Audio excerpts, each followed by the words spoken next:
या न्यूज बुलेटिनचे सहप्रायोजक आहेत गोकुळ.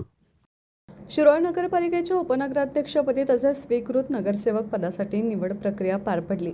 या प्रक्रियेत यादव पॅनलचे प्रमुख नगरसेवक पृथ्वीराज सिंह यादव यांची उपनगराध्यक्षपदी बिनविरोध निवड करण्यात आली।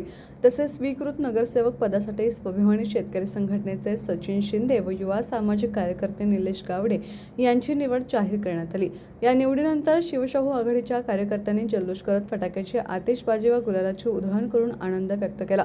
आज उपनगराध्यक्ष निवडीसाठी नगरपालिकेत पहिली विशेष सभा आयोजित करण्यात आली होती।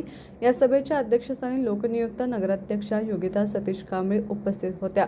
उपनगराध्यक्ष पदासाठी पृथ्वीराज सिंह यादव यांचा एकमेव अर्ज प्राप्त झाल्याने सभेचे अध्यक्ष नगराध्यक्षा योगिता कांबळे यांनी उपनगराध्यक्षपदी पृथ्वीराज सिंह यादव यांची बिनविरोध निवड झाल्याचं अधिकृतरित्या जाहीर केले।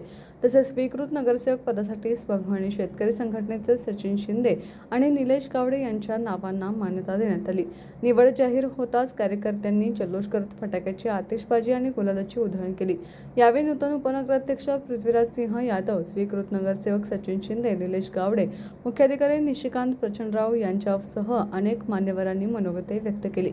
याप्रसंगी नवनिर्वाचित नगरसेवक अनिता संगपाळ, सविता पुजारी, रेखा कोरे, दीपाली पल्ले, कल्पना काळे, अनुराधा गुरव, सुवर्ण कांबळे, उल्हास आवळे, राहुल कोळी, विजय आरगे, शरद मोरे, दीपक भाट, ओंकार माने गावडे, बीजे माने, करण जगदाळे आदी मान्यवर मोठ्या संख्येने उपस्थित होते।